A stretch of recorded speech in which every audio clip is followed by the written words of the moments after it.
જય દ્વારકાધીશ, જય મુરલીધર। મિત્રો, સરકાર પાસેથી ભાવ કોઈ પણ સંજોગે આપણે 20 કિલોના 10% વધારીને દર વર્ષે લેવાનો છે, અને તે પણ કાયદેસર કાગળિયામાં લખીને આપે તો કહી દઈએ કે હાલો તમને આપી દીધો, એમ નહીં। વર્ષે વર્ષે 10% ભાવ વધુ મળવો જોઈએ, વર્ષે 10%। પછી સબસિડી દઈએ કે ના દઈએ કોઈ વાંધો નહીં, બરાબર। હવે આમ તમે વિચારો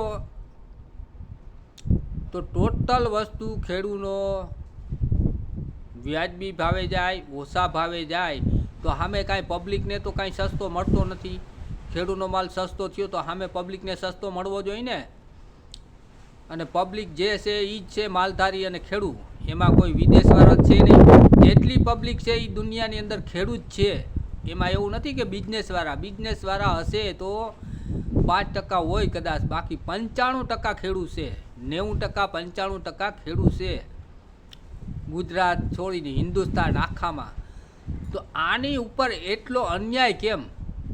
કોઈ પણ વસ્તુ છે એનો દર વર્ષે ભાવ વધે, આનો ભાવ કેમ નથી વધતો? હે, બરાબર છે ને? જય દ્વારકાધીશ।